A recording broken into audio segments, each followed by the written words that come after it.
Hello and welcome to Landscape Photography World, the podcast for everyone passionate about landscape photography. I'm Grant Swinburne and I'll be your host on this show, talking to landscape photographers about their motivations, likes and dislikes.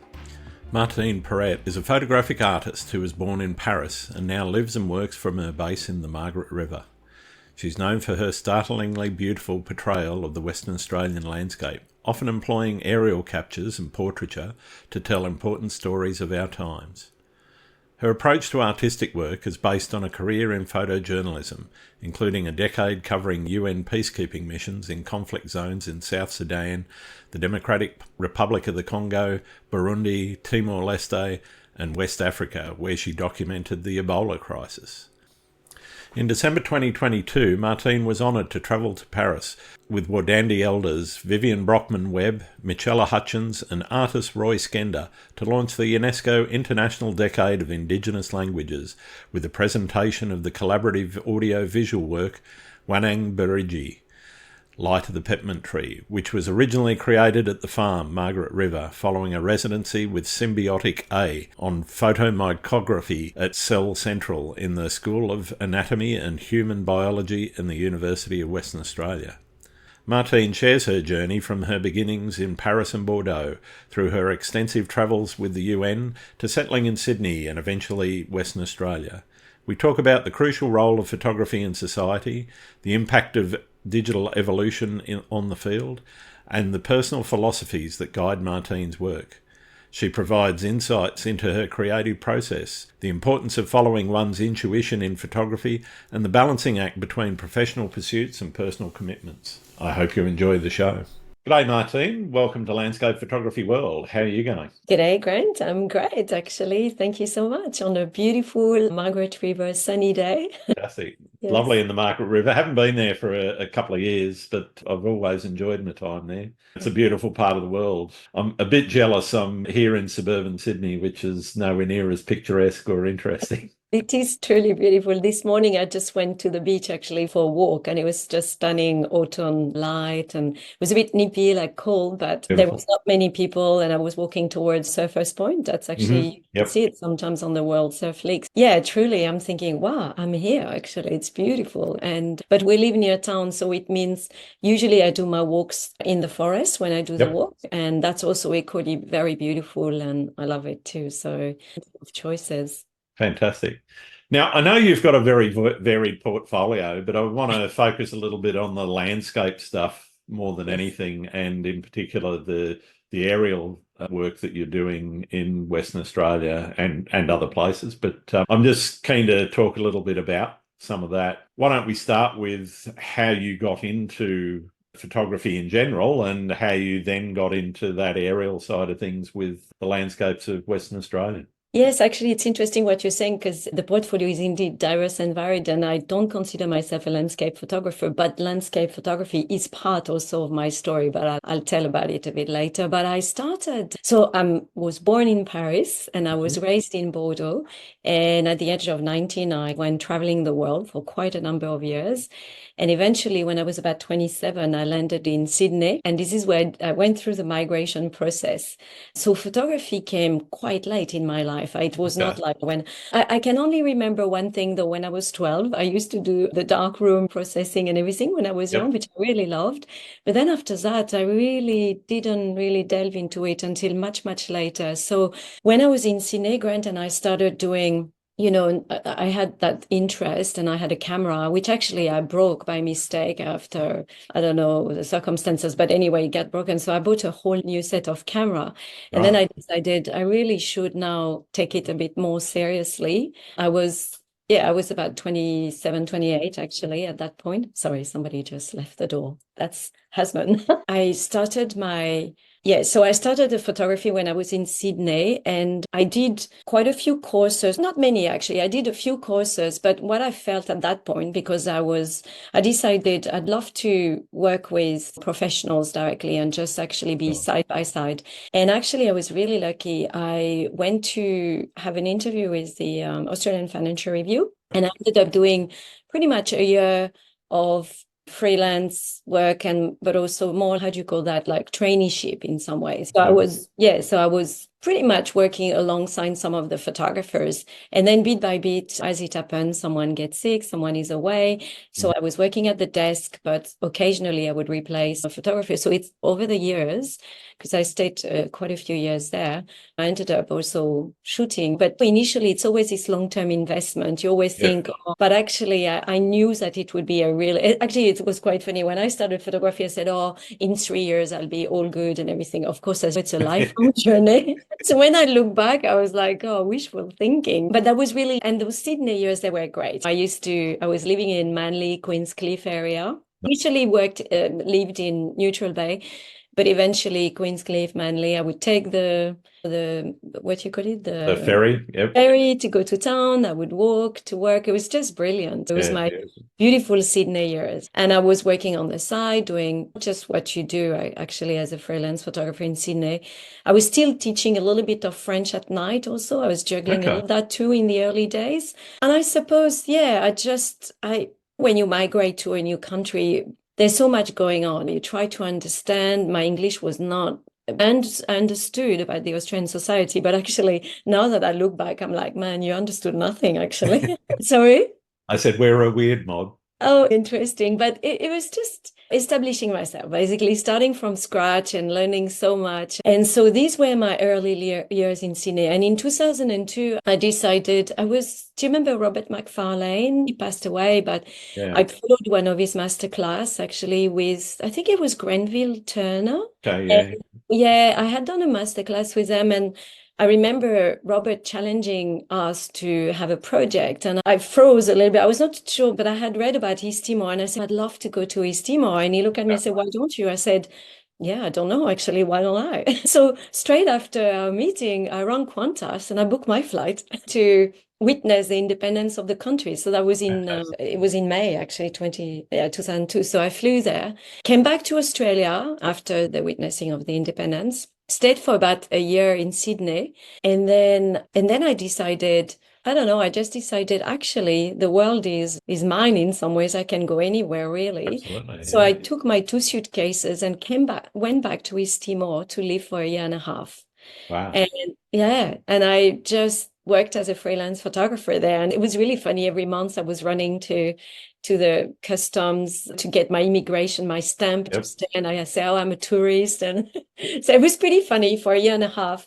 And subsequent to that, I applied for a job with the UN. It was not exactly a job, but you apply for a pool of photographers and jobs, basically.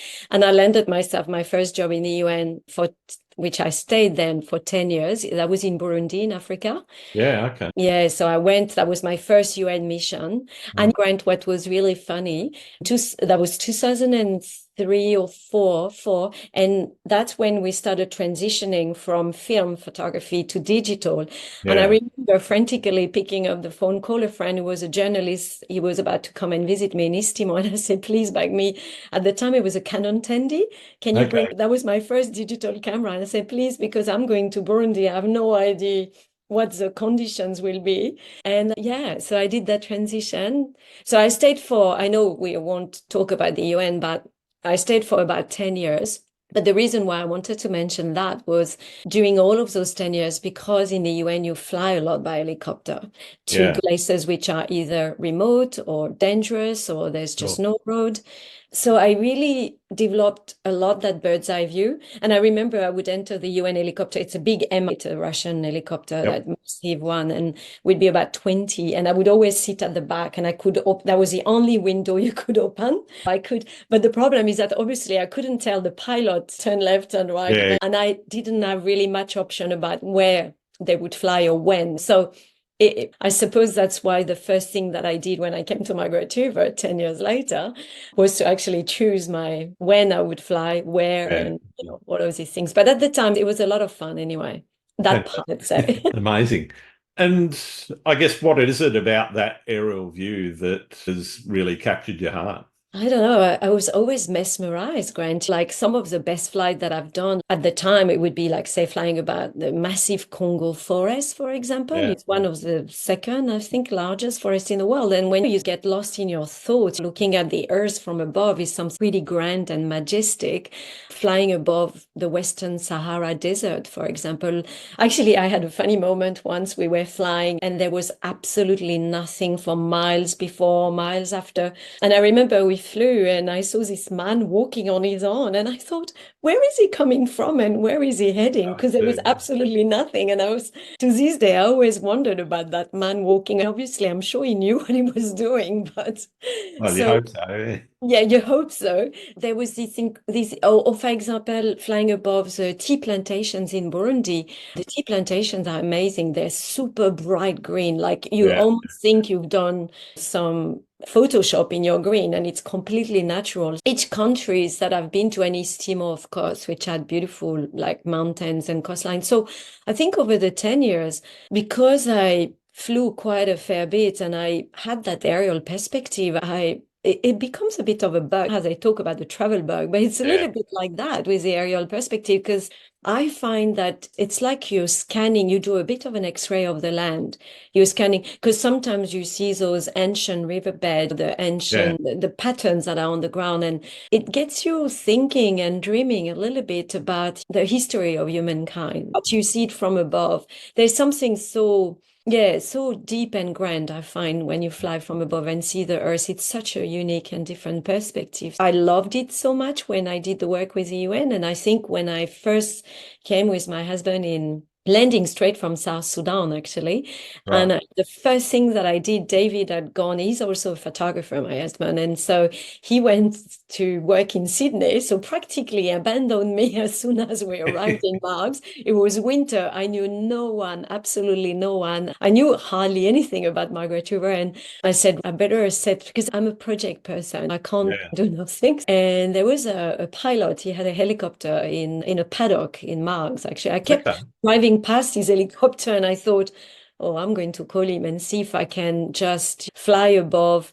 It was literally straight after the UN. I already missed it because the problem with the UN is that I loved my work, right? But it was at a time of my life where I thought I probably need a break. But I thought I missed that traveling from above. So I booked him and I thought, let's see what the place I chose to live, what does it look like from above?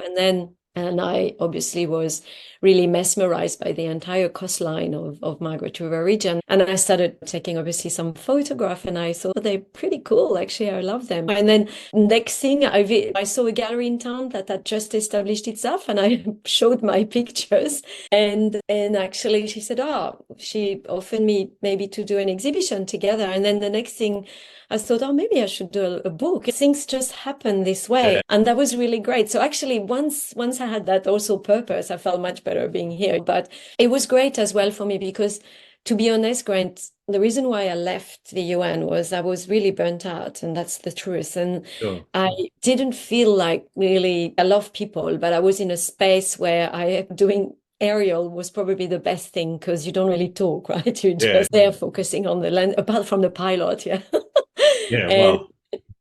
hopefully, and so it was cleansing for me to do this. It was a way for me to detach myself from everything that I had witnessed and then seen, and I just took my time to also transition to be in my new place. So I would say almost the aerials were very therapeutic for me. Fantastic.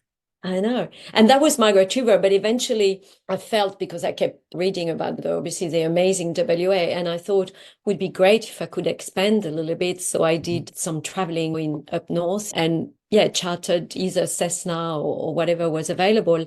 And then I just realized, oh, wow, this is like really spectacular, actually.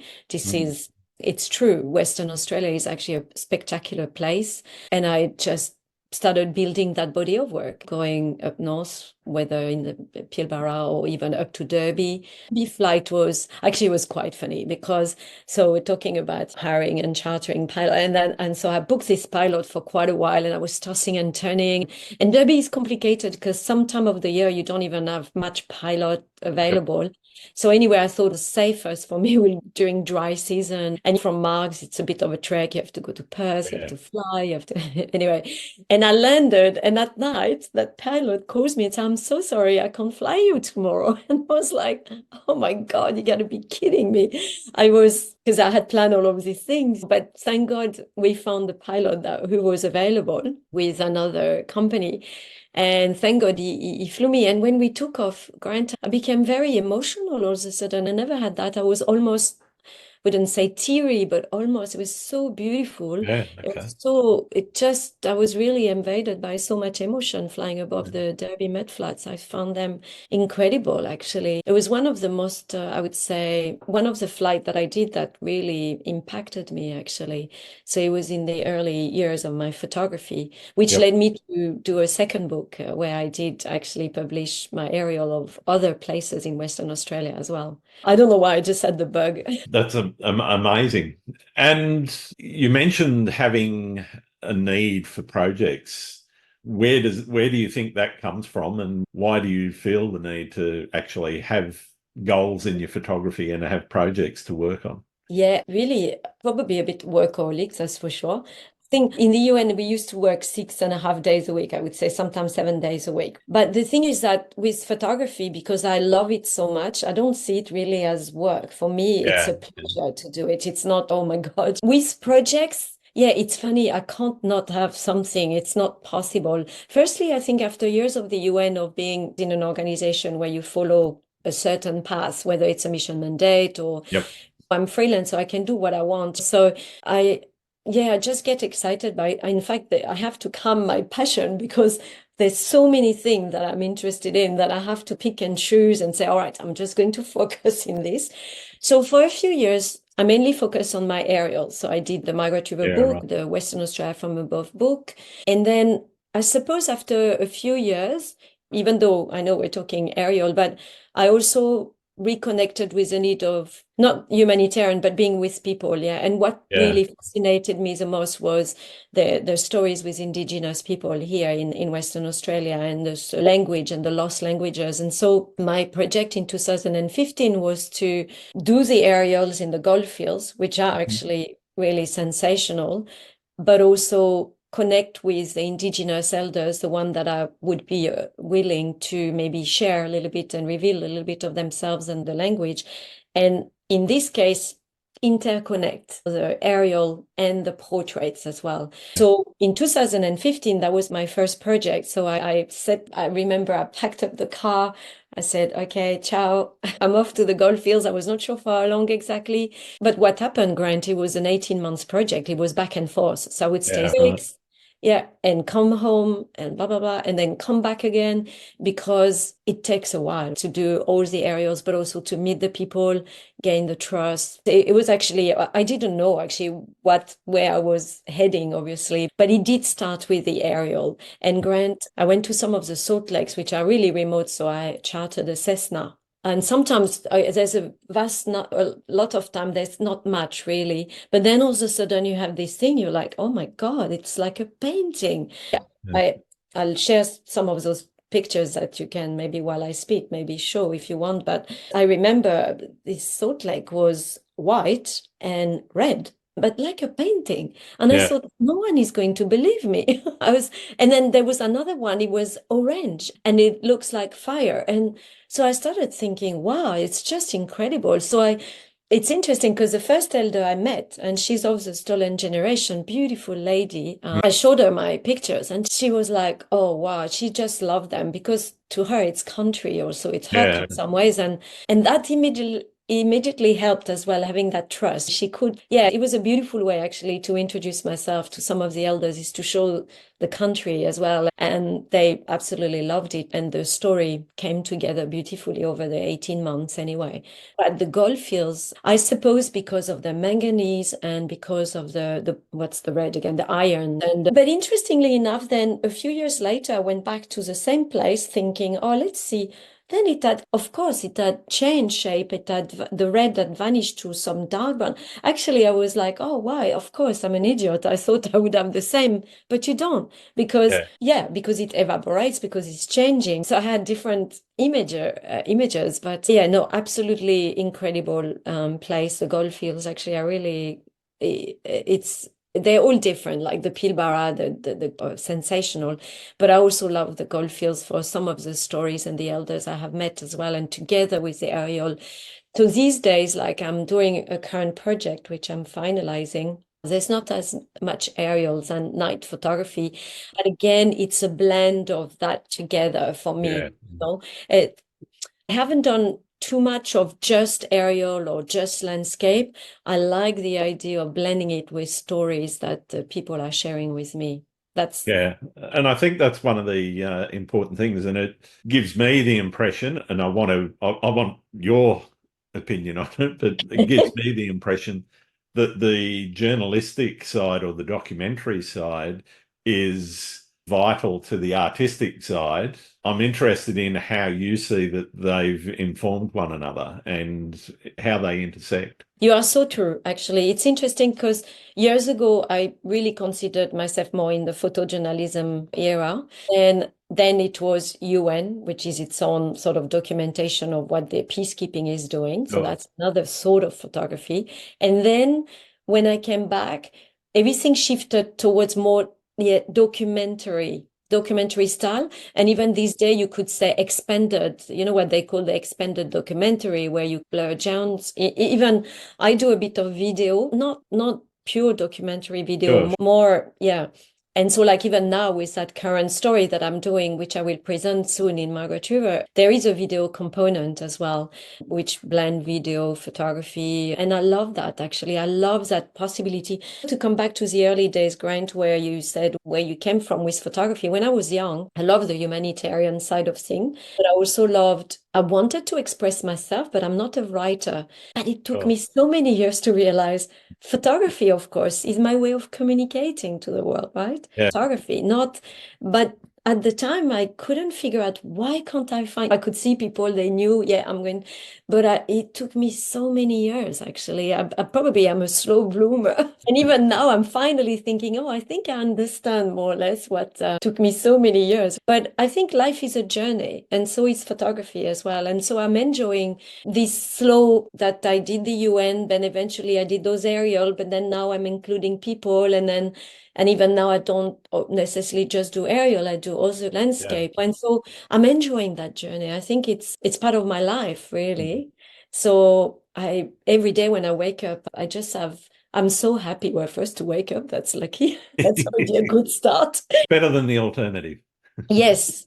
And just to, I suppose I'm really blessed to be able to do that job, even though as being a freelance photographer these days, really difficult financially. Yeah. But these are the prices I pay to also do the thing that I love, because I'm thinking, why should I do things that I don't love? No, I'm going to do the thing that I love, but that also means a few compromise for sure. In terms of the creative side, where do you think that has informed the journalistic side?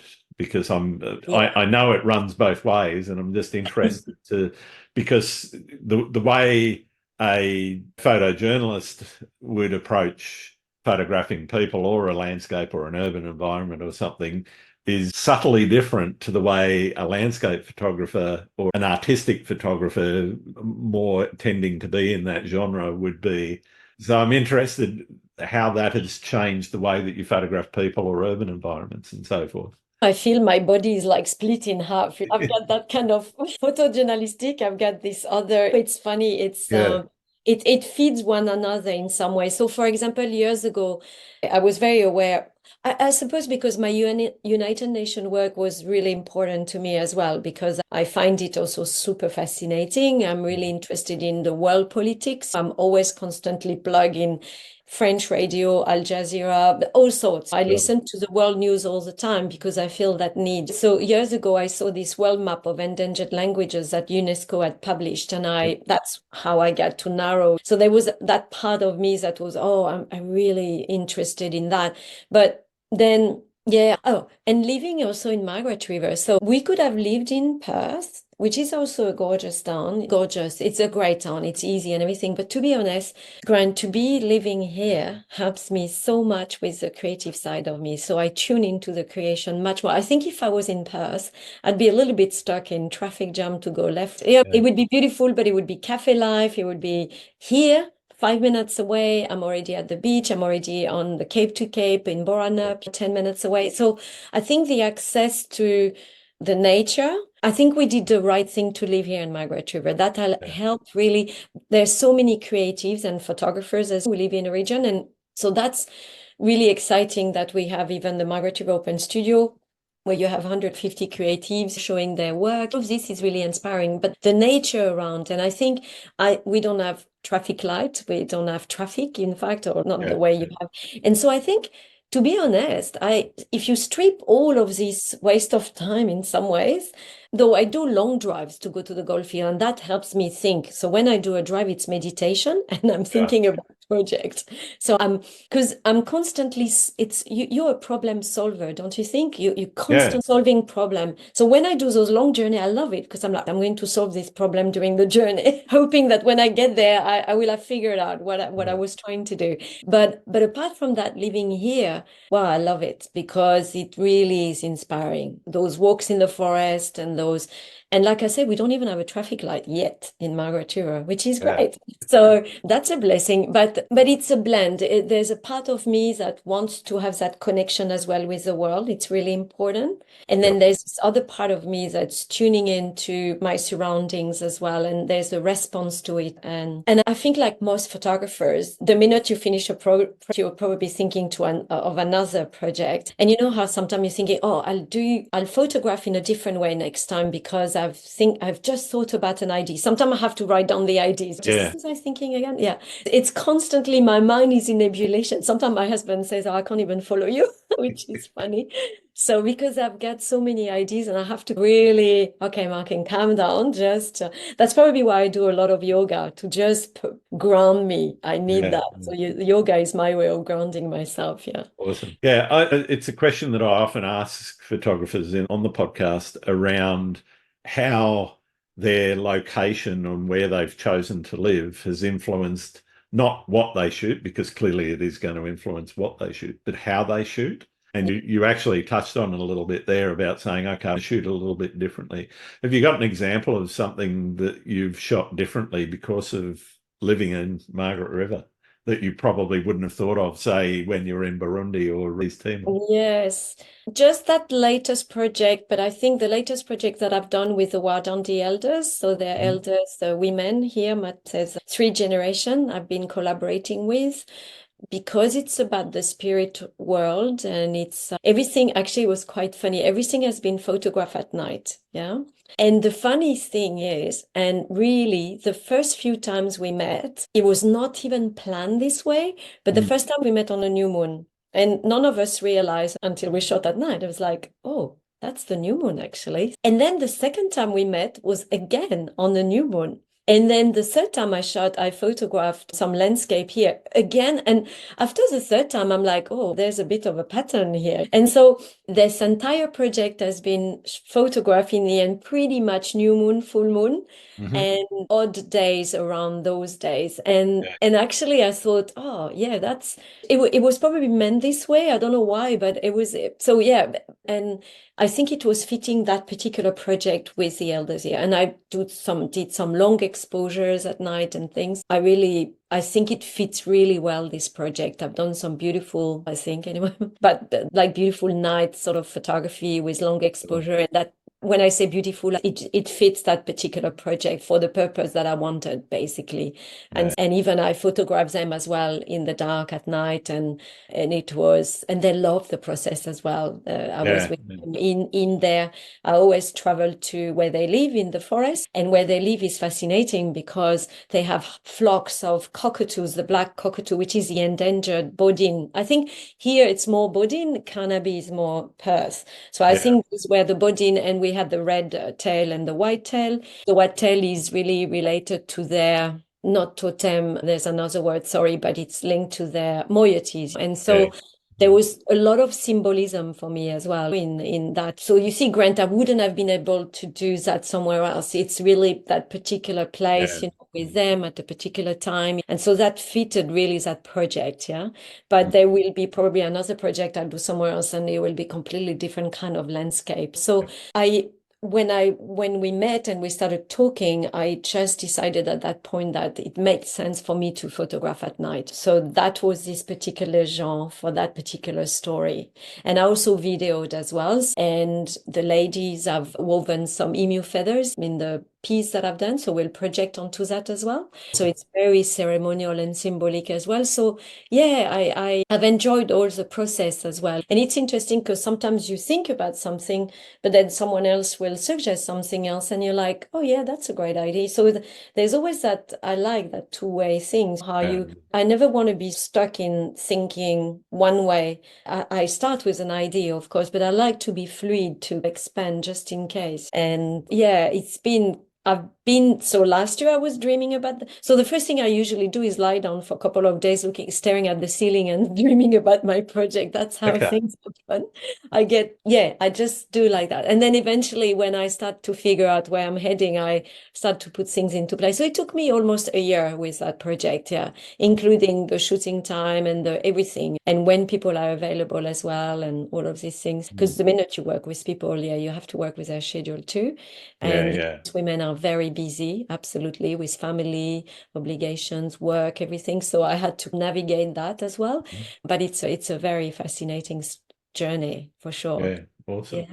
Yes. In terms of how you express some of the cultural and social perspectives that you're seeing, where do you draw the line ethically about digging into someone's life versus just showing what you're seeing? And are you trying to express their perspective or yours? So you're talking about working with any kind of people, or particularly? Yeah, it doesn't matter whether it's Indigenous or... I think it depends very much. Definitely with ladies that I work with, I read a lot of material as much as I can on whatever, including in this case, because the Wardandi, where there's a lot of material in some French museums. So I've been even contacting French museum to get access to material. So maybe that's my photojournalistic side of things. And my journalistic, I do quite a lot of reading and research and everything. And then eventually I get to a point where I will interview that person. The first thing is that probably I will interview them. So I get and then after that, it's conversational. And then if I decide to write or do something, I will always go back to them and say, this is what I got. What is that reflecting? Because obviously if it doesn't, then, but I've been interviewing. Usually I do like that. I do my research first. There would be an interview part of things and then the shooting process. So usually I don't always pick up the camera immediately. Sometimes it's like that, but not always. Sometimes it takes me a long time before I actually pick up the camera. And then I get super nervous because I'm like, oh my God, what if there's all of these what if? And it's always like that. The other day, I don't know why, I had to go back and I was super nervous for what I don't know. But I always get that kind of, you want to make sure you honor the people the best way you can. I never want to not honor a person properly. So I hope it answers your question. Yeah, no, that's perfect. Yeah.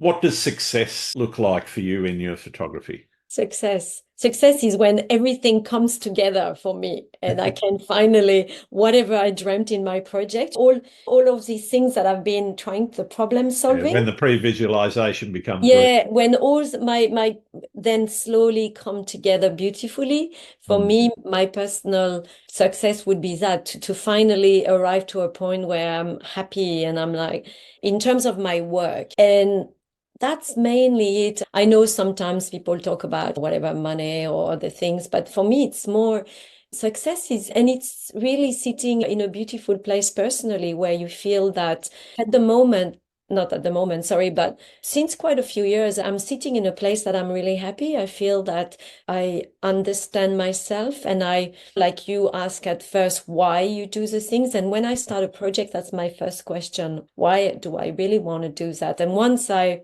can answer that, I can move to the how, what, and everything. But the first question is really to be honest with myself. Why is it that I really want what? And yeah, but yeah, success for me would be that to be sitting in a place that you feel really at peace in some ways. And yeah, it's a hard way to describe success because there's so many ways you Yeah, could. no, but that's why I asked the question is because everyone defines it differently, and whether Yes. it's financial, whether it's the work itself, or winning competitions or whatever. Oh, yes. It's nice to do sometimes, but I never get caught up too much with that if Yeah, no, because I think because I know where I am, where I know where I sit, and I'm like, yeah, whatever. If you didn't, but I like what I'm doing, or if I don't like, then I wouldn't. But so I feel it's funny at the moment, I feel I'm sitting in a place where I understand myself better, and I also really enjoy the projects. So that helps me move forward, and I don't like if sometimes I would enter, for example, a few competition just because it's nice and everything. But I actually, at the same time, I don't really need that validation because I know who I am and where I'm going. So if it happens, that's great. But if it doesn't, I'll just keep doing what I love doing because that's what matters to me the most, really. Yeah, cool. Yeah. I want to talk a little bit about balance. How do you balance family to the projects and I guess running your own photography business and wearing all the hats that you've got to wear? You're the chief executive officer, you're the marketing Yes. officer, financial officer, etc. So how do you get balance in your life and how do you manage that? The balance, yeah. I'm lucky because my husband understands the profession. He's equally busy. He does a lot of stills for movies and Okay. he's a photojournalist at heart, but the bread and butter is very much. So he's away sometimes for 6 weeks at a time. And so he understands if I need to be away. So at least in some ways, I think it's not been like difficult. If I need to go, I go. It's me, I'll miss him, but he also understands. So that's great, like that way. Like we're lucky at the moment. We've been together for 4 weeks in a row at home, Wow. and so it's blessed. That's really great. But as soon as I go to France, he'll be on a movie set, and that's good. He'll be busy anyway. So I think it comes naturally, and whatever we need to do, we do. We're together, but we're also fairly independent. We run our thing together. So in terms of my daily operations, I do what I need to on social media, like probably most of us. I post and things just to keep a little bit of interest, but I don't get caught up I think, too badly into that as well. I do, yeah, I think it's like running. I need to focus probably more on the commercial side of things sometimes, but because I get too lost with what I love, but then that doesn't necessarily Yeah, too make much that creative doesn't make the money. Yeah. that's the thing. So sometimes I'm part of my little voice here say, come on, Martine, you need to. But yeah, hopefully there are months which are difficult and others which are flowing a bit better. So far, I've been managing because obviously when I left the UN and I had this full-time job, going back to freelance was a bit of a shock. Yeah. And it is, yeah. I've been 10 years now. But yeah, I'm trying to find that balance. And if I see that I'm getting too like much in the creative side and not enough, I may quickly paddle a bit stronger and faster in the other way just to balance everything. So it's okay. Yeah. What's the most important thing you've learnt from running your own business and being a freelancer? I think you got to follow your inner voice first. Okay. You can listen to others, but I think sometimes it's important, like you say, I love pre-visualizing things. I've got sometimes ideas and I really follow a lot my intuition. And so it's important to really follow, I think, your inner voice. But obviously, other voices sometimes bring obviously great things on the table, but I just want to follow my path really. So I just look back now, I'm thinking, yeah, it is a place of privilege to be able to do your own business like this. And it's not easy, but I will do it as long as I can, basically. That's grand. The world of photography has changed already a lot and keeps changing all the time constantly, and you're not like, somebody one day will do a prompt, can I have Martine Perret, whatever, aerial of this, blah, blah. I know that there's a world out there that's a bit looming above the head. And so it'll be interesting to see where that's heading. But yeah, it's more understanding who you are and following your dreams and what you love if you can. I think. What's your favorite location to shoot and why? Oh, that's a good question. I think the favorite will be the next one, the new one. But is there some place that keeps calling you back though that you've got unfinished business with? Unfinished business. I went one more time, I remember, to the Goldfields, and I went, look, I mean, Derby, I'd love to go back. I'll do in October, hopefully I'll do a whole new series somewhere up north. But look, the thing is that there's so many ways of photography, and you could send 10 photographers you're going to photograph this particular place, and we're all going to come back with something different. I love if I go on a workshop or whatever, you have 10 photographers all standing within feet of one another and they all come back with something different. Yes. That's the beauty of it. It's always somebody has got some different way of looking at the world. Yes, exactly. I think that's the magic. It's your voice. At the end of the day, it's also you bringing your voice on the table in some way. So, and then I guess people connect or not with your voice. Some people really connect with certain things we do and some don't, but that's part of the magic of the world as well. But location, I think every location to me have their own beauty. It's very hard, Grant, to answer your question, but sometimes it will be it's a hard one so far I've been mainly in Western Australia. So maybe one day I'd love to explore a little bit just to check other places, whether it's in South Australia, Queensland, or even Northern Territory. But even within WA, obviously, there are still many places to go. So just bit by bit, I'll just tick them off. I don't obviously go there all the time. Sometimes it's complex. You have to, it's like a full trip, actually. So while I'm on holiday, these are my holidays. I plan, like I would, if I do Exmouth Gulf, then I'll go to Exmouth, and and I see it's quite funny. Everybody's enjoying whatever. And then, not that I'm not enjoying, but I would have gone there for a particular purpose and usually do the job and not stick too long. But they're fascinating. The Exmouth Gulf I went twice there already. I just find it very fascinating, especially that part which is more the no man's land part.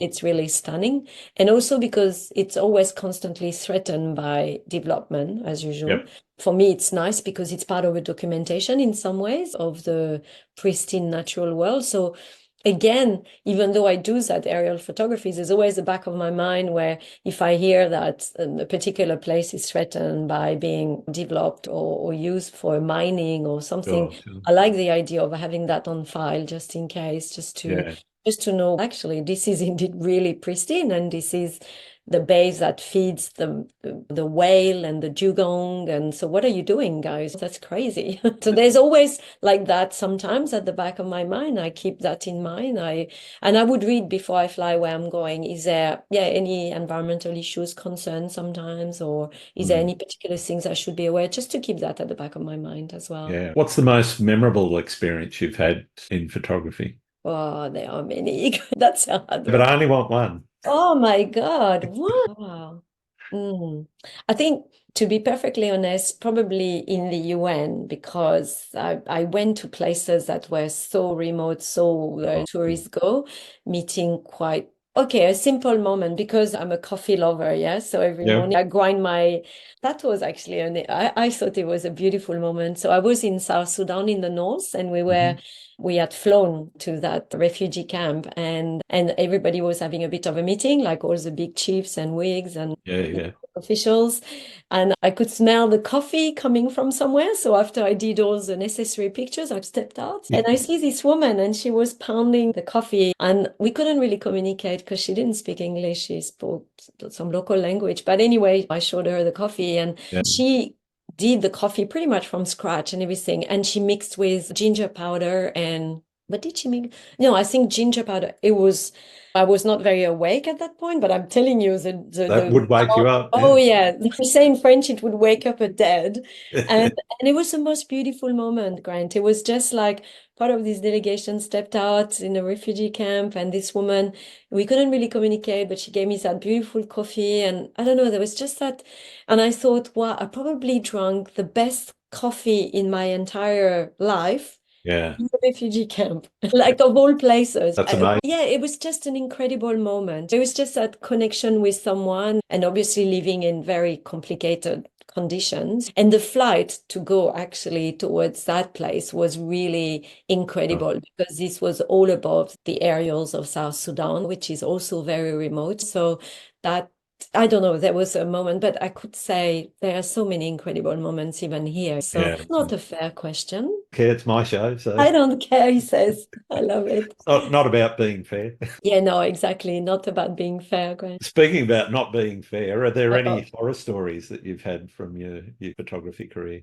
yes, of course, in the UN, yeah, like some Yeah. close calls and things like that. Yeah, for sure. Like in Congo, I was thinking, but I won't go into that. But let's say, no, not horror story, but funny moments where, no, it's more like when I went flying, I, silly me, so open door, and it was in the North Midlands, so in the wheat belt. And then the lady came and landed, and we chucked the door on the side of the hangar, which by the way was really funny because the ambulance came 10 minutes later and saw this door and didn't see anyone and were really worried what happened there. But anyway, we had gone. And while I was flying, I had just bought this beautiful pair of sunnies. And of course, Off they go. Yeah. off they went. And I could not believe it. And it was really hilarious because when we landed in Three Springs, I rushed to the local ID and I said to the lady, she had already closed, and I banged, and I must have looked pretty desperate because without sunnies, I can't operate here in the No, double yeah. sun. Yeah. And I said, oh, please, can you open? I need, so I bought these like funny, those glasses with pink arm, like this Yeah. kids' glasses, but I didn't care. So after that, somebody wrote in the local newspaper, if any farmer finds this beautiful sun, they flew out of the, probably landed on someone's paddock somewhere. So it became a bit of a joke in the local, everyone was talking about my son is flying out Cessna actually. But horror, yeah, I'm sure. Sorry, you catch me here in Western Australia. I'm sure I've had a couple of not horror, but like lately, it's interesting this question because lately, with all the news that we have, we sometimes are a bit dire about women being this and that. So when I woke up one morning, it was 3 a.m., part of my nighttime shoot, and I was going to the river and the beach in Margaret River. But to be honest, all of a sudden I was a little bit frozen by fear. I was like, my mind was started thinking, what if? And so I woke up, my husband was not exactly impressed and said, you're coming with me. So it's 3 a.m. It was a last minute thing. He had no idea, but I dragged him out of bed and I said, please come with me, even sit in the car. I don't care about, I feel you need to be there anyway. So off I did my shoot, but it was only a couple of times lately, probably because of the news. I shouldn't listen to the news really, but I was having a bit of moment of, and look, I'm sure it will pass, but yeah, but normally, no, I've done those early morning shoot or late at night, but it's true that the news are changing a little bit and you feel, definitely. yeah, better be a bit mindful. But yeah, no, otherwise probably more in the Congos. That's the really like scary moments. Yeah, for sure. Sure. But I'm at the moment in Margaret River, it's more peaceful. Yeah. So far. So far, yes. Yeah. Have you ever hit a creative wall or found a point where you just go, I'm just not feeling it today. I don't want to do it? Yeah. If it's like a day, like I wouldn't have hit a wall and I really for months on end or weeks on end, Sure. not that. But there would be a day where I think the danger of our life as freelancers is that it becomes 7 days a week, really. Yeah. In my case, anyway, it's always, even my husband sometimes say, come on, you always think about your product. And he's right, actually. I need to sometimes say, I call it a day. And often it won't necessarily be the weekend, it could be midweek. And I would call a girlfriend and say, let's go for a lunch and do this and do that and visit something. And so I would force myself because otherwise, and because you're right, I would hit a bit of a wall and I think, yeah, I need to take time off. So I do my best to prevent potentially to have this longer stretch of maybe, Sure. but no, I've got all of these other projects. Remember, I said I'm pushing them away. Yeah, it's more like the time. I wish the days, 2 hours is not enough. Yeah, I I know feel we that. need 48, 48 You hours. got to sleep sometimes. You do. Yeah, that's for sure. Yeah. What do you see as photography's place in society? Um, it's it's so important. I just read the other day actually was quite funny. I was looking at Nadar. So Nadar Gaspard Félix Tournachon, who was the first aerial photographer Yep. in Paris in I think 1850 or Something something like like that. that. Yeah. Yeah. And I can only imagine the first time people would have seen those images from above. Like Yeah. that's incredible. I often think about the early days photographers. So sure, we had the painters and everything, but the early days photographers, like I forgot his name now, Niepce. It was Yep. the same time as the English, I forgot the name of the English equivalent of Niepce, but it was more or less, yeah, the first time these pictures came and I just, since these days, there was no looking back. Photography has been part of what we do. And today, Yeah. even today, there's billions of images created and photographs created every day, as we know. And we can't even imagine a world without it. People are looking through their phones, scrolling, swiping, or there's just imagery every day. So it's actually super important. It's part of our everyday narrative, I feel. Mm. And it's obviously democratized so much compared to what it was. It has changed and evolved even through when I think about the days, Grant, when I went to East Timor with my scanner, the Nikon Cool Scan, do you remember? Yeah. And I was traveling with that and you would scan and you would, yeah. And then thank God after that, in some ways for that particular context, the digital came. So it just keeps evolving. But at the end, the result was we were creating, no matter what, some imagery for people to actually consume every day. Mm. It's definitely, yeah. So people can't say. It was quite funny. Do you remember that day when during COVID, people protested about we're not going to show any image today because you don't take us seriously. Yeah, And the black yeah, screen. and there Yeah. was a black, yeah. Mm. And I thought, yeah, I think some people would have realized, oh, what would it be if we had actually nothing? There's no photography, no, it's not possible. And every day, billions of the danger is obviously what scares me the most is that sometimes I see an image which is clearly or doctored so badly, and people say, oh my God, it's amazing. And I think what scares me is that a lot of people today don't distinguish the fake news and the fake Yep. imagery. That's for me is a scary bit. Particularly, I think, in journalistic photography, where Oh, you have mock-ups of politicians doing things that, they do, or and that's why I think more than ever, credible journalism is so important, more than ever. And so that bit of everyday billions of fake or that maybe not billions, lots and lots of, and that's what scares me the most probably yeah. because the manipulation of, but otherwise, yeah, we can't actually imagine a world without it as we saw. I'm so happy in some ways that I chose a profession that I feel has just so much meaning in every way, whether I was in the UN or even today facilitating the sharing of stories through aerial and portrait and landscape. I think, like I said, it took me many years to understand that my way of communicating was actually through the visuals and the photography. And Yeah. now that I understood that, I was like, yeah, that's amazing. Mm. Yeah. Fantastic. What do you see as the future of photography? Is it going to change and evolve more, or is it going to be more of the same? It keeps evolving. Actually, something that's funny lately when I've been, say, opening a photo on Photoshop, every week there is something new. Like I did a workshop with some student the other day, and Yeah. we touched on the AI tools just for fun and just so I could show them and even speak about ethics and responsibilities Yeah. and but then between each week that there was always something new popping, Grant. And I was like, Yeah. I don't even know if I can keep up now. It's almost like I have to make sure that I check as often as I can, because by the time I do something, and if I did another workshop, I remember in the wheat belt, and by the time I had checked and then we opened on big screen again, platform had changed and I was looking for something and I was like, oh, I'm so sorry, but that has changed. That's how fast it goes. So now it will keep obviously evolving and everything will be, and Yeah, it's a good question, Grant, because I'm asking that question all the time. Where are we heading exactly? Yeah. Because even a few days ago, they were announcing the new Chat GPT with voice. And I was thinking, oh my God, where is this going to? So it is very interesting time, very scary times. I feel there's some really odd things happening at the moment, and I'm trying to make sense of it. I'm not sure I'm quite making sense of it, but I'm trying. I'm really looking Yeah. at the evolution of everything. I almost feel there's something bigger out there, but I can't. So, what does it mean for us? Definitely, it's a huge adaptation, definitely. And what does it mean for me with my work, what I'm doing? I think part of my work still requires me to be there. So that's good. Yeah. But Yeah.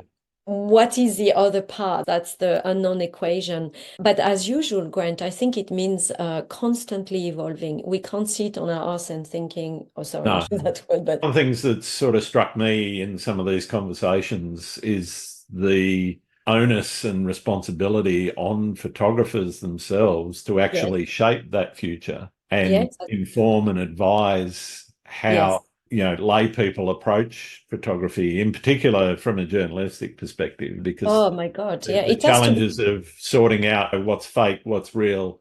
That should be sorted already at government level, and things should be put into Exactly. But I place. think as photographers, we also have a Yeah. responsibility to lobby the government and work with Yes. people to actually understand some of these things better. Especially if you're in journalism, I would rather they say AI generated, so like photo, not photo It's the generation. dishonest people that are not not that are the Yes. problem, and there's always going to be dishonest people. So And they will how do all, you with it?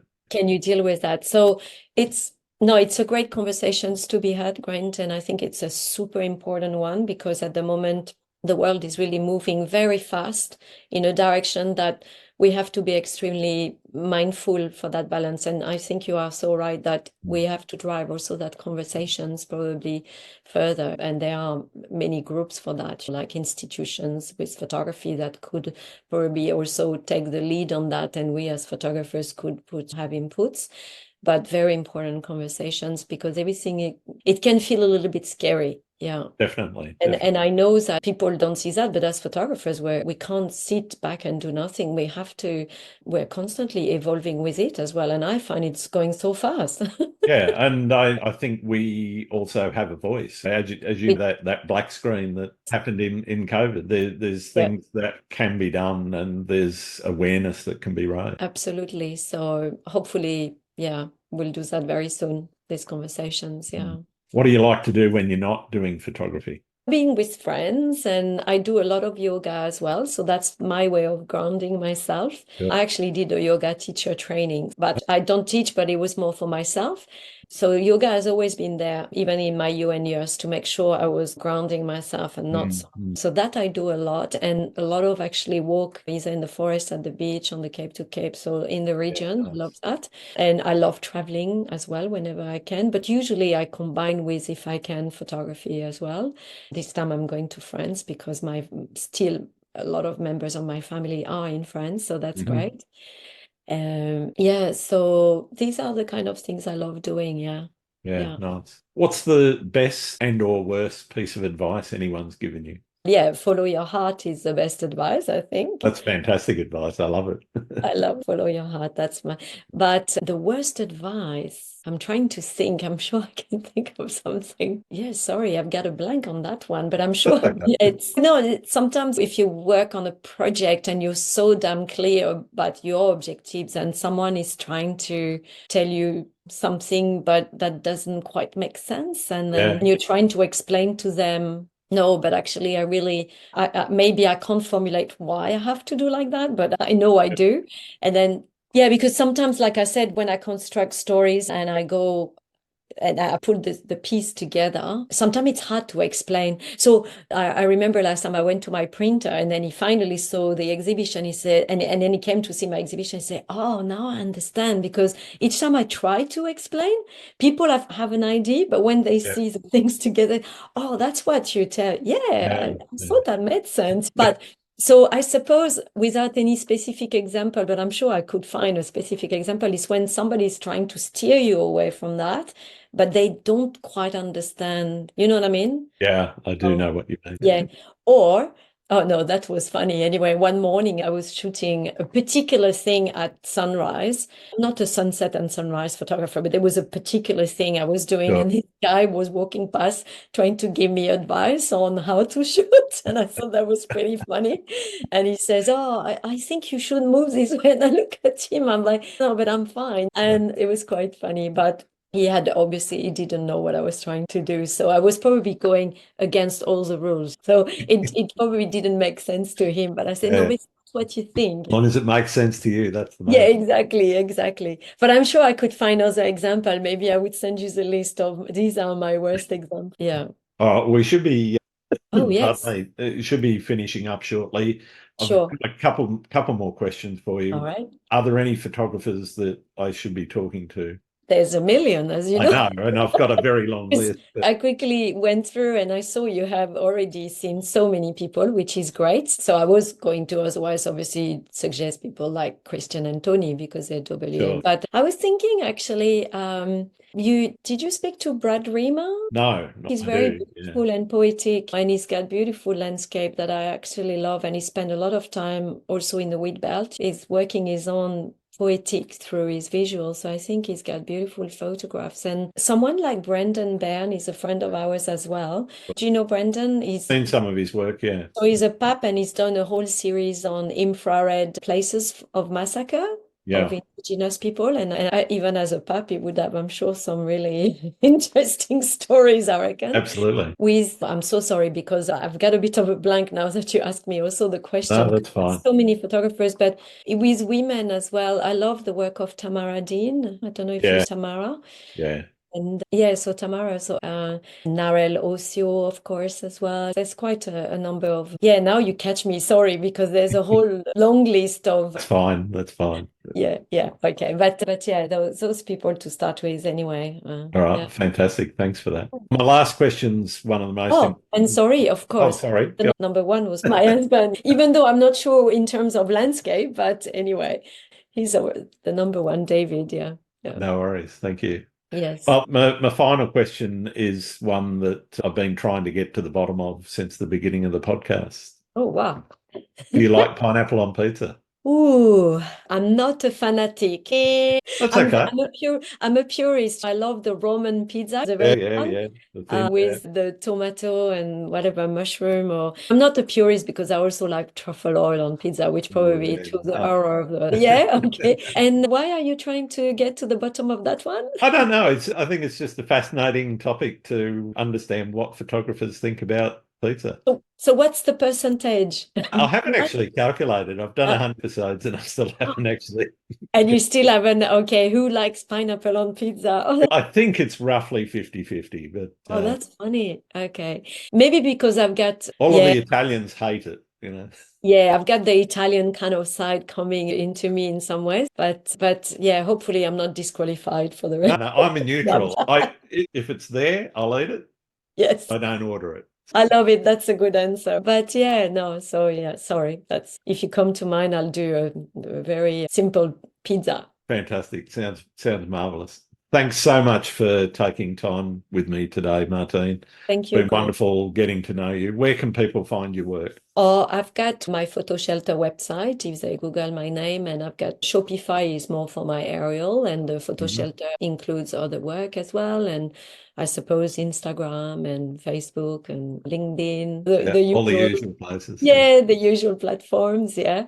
No Discord and no Snapchat or TikTok yet, but yeah, maybe I should try to learn a few more. But yeah, it would be great to connect with some of your listeners. And thank you so much, Grant. It's been a delight to chat to you. Thanks so much, and wonderful getting to know you. Thanks, Martine. Thank you, Grant. See you. Thanks again for listening to Landscape Photography World. I hope you enjoyed the show, and keep listening because I'll be joined by some great guests in upcoming episodes. You can find my work in this podcast at grantswinburnphotography.com, along with prints and photography gear. I'm also on Vero, Twitter, YouTube, Instagram, and Facebook. I'm Grant Swin. Hope to see you out shooting soon.